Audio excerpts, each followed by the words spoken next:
हम अपने पाकिस्तान को देखते हुए कहें ना तो हम कहेंगे इंडिया कभी कुछ नहीं कर सकता, लेकिन भाई वो इस टाइम तरक्की कर रहे हैं। मोदी है ना, मैं मोदी को कहता वो सबसे बड़ा मुजाहिद आदमी है मोदी। अच्छा। वो मुहिब वतन है और क्या है। यहाँ के लोग कहते हैं वो मुहिब वतन नहीं, यहाँ के लोग वो अनारकली आ जाएंगे पाकिस्तान जिंदाबाद नारा लगाए। भाई अल्लाह के बंदो, हमें मुहिब वतन होना चाहिए। मुहिब वतन उनसे नकल मारो कि इंडिया वाकई हमसे बहुत ऊपर चला गया और दुनिया इंडिया को मान रही है।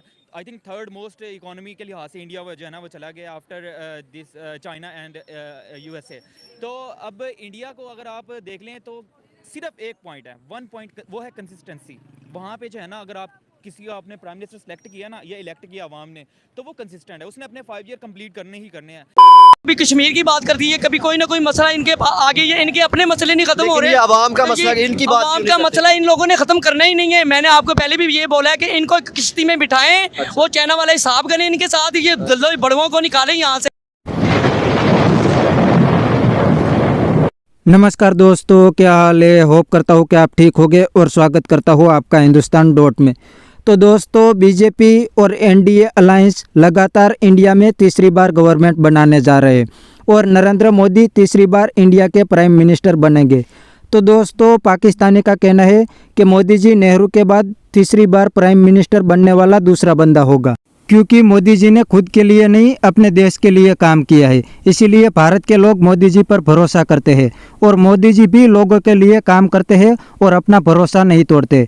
और अब तो पाकिस्तानी का कहना है कि मोदी जी दुनिया के सबसे स्ट्रॉन्गेस्ट लीडर बन गए हैं, सिर्फ इंडिया के लिए नहीं लेकिन मोदी जी दुनिया के लीडर बन गए हैं। तो दोस्तों, वीडियो में आगे देखते हैं इस पर पाकिस्तानी पब्लिक के रिएक्शन। अगर आप नए हैं तो चैनल को सब्सक्राइब कर लीजिए और वीडियो को अंत तक देखें।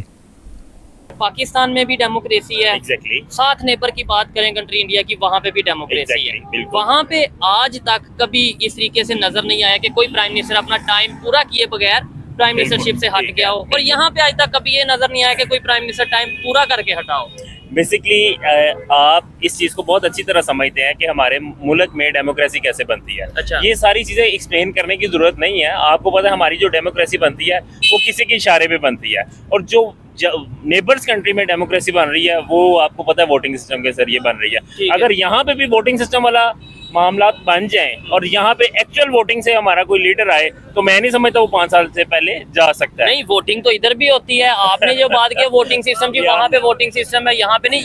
वहाँ पे अभी आज या मतलब कुछ ही टाइम में यानी कि ये 64 करोड़ वोट डले और कुछ ही टाइम में रिजल्ट आने वाला है। खबरों के मुताबिक फिर से जो उनसे वो नरेंद्र मोदी प्राइम मिनिस्टर बनने जा रहे हैं। क्या समझते हैं पाकिस्तान के लिए वो बेहतर होगा कि नहीं? अगर मैं ना नून लीग की बात करूंगा, ना पीटीआई की बात करूंगा, ना नेबर कंट्री की बात करूंगा। हाँ। आप सिर्फ ये चीज समझ लें कि अभी तक हमें फॉर्म 45 और फॉर्म 47 ही क्लियर हो रहे कि वो किसके हक में किसके हक में नहीं। आज की आपने न्यूज देखी है कि जो फॉर्म 47 वाला केस था वो ट्रिब्यूनल के पास जाने के बजाय वो फिर इलेक्शन कमीशन के पास चले गया कि हमें इंसाफ दिया जाए। और ये बताएं कि मुझे वो चाह क्यों नहीं रहे। उनके अगर फॉर्म 45, 47 क्लियर है तो उनके पास जाए तो सही एक दफा। और वैसे मतलब ये है कि हमें शौक ही होता है या हम ये कोशिशें करते हैं कि हर चीज में मुकाबला करें। एक साइड पे 1 करोड़ तकरीबन 40 करोड़ की आबादी है, उनके इलेक्शन भी हुए और वोटिंग भी हुई और उसके बाद रिजल्ट भी आ रहा है। हमारे इधर सिर्फ 24 करोड़ 25 करोड़ ऑलमोस्ट आबादी है और वोटिंग के बाद आज तक कोई ये डिसाइड की आबादी के लिहाज से देख लें, हम उनके 1/4 भी नहीं बन रहे बिल्कुल।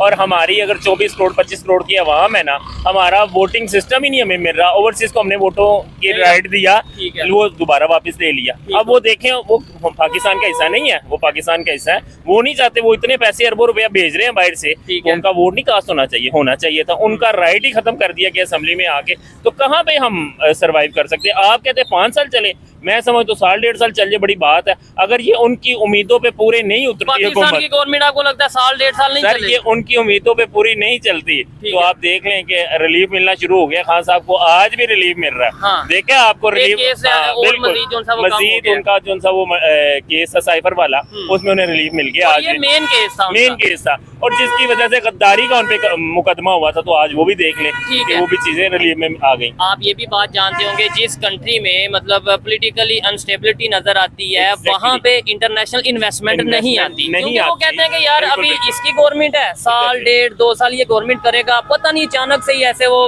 खत्म हो जाएगा।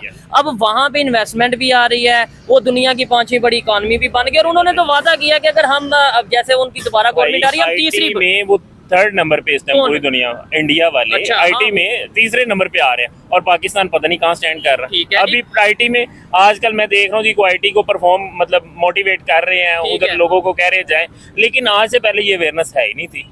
अब ये अवेयरनेस कहाँ से आनी है, हमारी हुकूमत ने हमें देनी है ना चीजें। तो अभी तक मैं नहीं समझता इस तरह के मामला है कि हमारी हुकूमत इस तरफ आ रही है पूरी प्रॉपर आईटी की तरफ, नहीं, बिल्कुल नहीं। हम लोग तो लाइन ऑर्डर की सिचुएशन को नहीं अभी समझ सकते। मैं खुद वकील हूँ, तो मुल्क में कोई कानून कोई इंसाफ नहीं है। मुझे ये बता दीजिएगा, आप वकील हैं, कानून को जानते हैं, मुझे बताएं डेमोक्रेसी के अंदर रहते हुए फ्रीडम ऑफ स्पीच कहते किसे? सर, फ्रीडम ऑफ स्पीच कि आप हर जगह बोल सके, अपने राइट को यूटिलाइज कर सके। आप कोई लफ्ज बोल ही नहीं सकते, आप मीडिया पे आके कोई ऐसा लफ्ज बोल नहीं सकते, अगले टाइम आपको पता नहीं कहां से कहां ले जाए। आप मुझे बताएं, फ्रीडम ऑफ राइट है, वकील हो के अगर नहीं बोल सकते, आम इंसान कैसे बोलेगा? हमने लोगों की जुबान बोलनी होती है, हम लोगों के लिए आवाज उठाते हैं, हम अपने लिए आवाज नहीं उठाते। वकील का काम है लोगों के राइट के लिए लड़ना, और हम अपने राइट के लिए नहीं लड़ सकते, हम कहाँ पे स्टैंड कर रहे हैं? मुझे ये बताएं सर, आप क्या कहना चाहेंगे? ये तो एक कानून जो समझते हैं उनसे हमने बात की, एक बिजनेसमैन क्या समझता है कि यार हमारे कंट्री के साथ क्या मजाक किया जा रहा है? नेबर कंट्री की जैसे बात की उन्होंने हिस्ट्री क्रिएट कर दी है, 64 करोड़ मतलब टोटल 1 अरब 40 करोड़ ऑलमोस्ट आबादी है, समझ लें आधी आबादी ने वोट डाला है, 64 करोड़ के करीब, 65 करोड़ के करीब। क्या वजह है? वो डेमोक्रेसी पे इतना ट्रस्ट करते हैं, तीसरी बार उनके प्राइम मिनिस्टर आ रहे हैं और 5-5 साल का टेन्योर पूरा करके। बस भाई इधर जो है ना मामला कुछ इतने को खराब हुए हैं कि कोई भी जो है ना सिस्टम को चलने ही नहीं दे रहा। कौन कर रहा है खराब? ये बस तो आपको सारा पता है भाई, बताने की जरूरत नहीं है। पाकिस्तान के अंदर से कर रहे हैं या बाहर से? ये भजन जो है ना मिली जुली जो है ना मामला है, कुछ बाहर से भी हैं, कुछ पाकिस्तान के अंदर से भी हैं। ठीक है।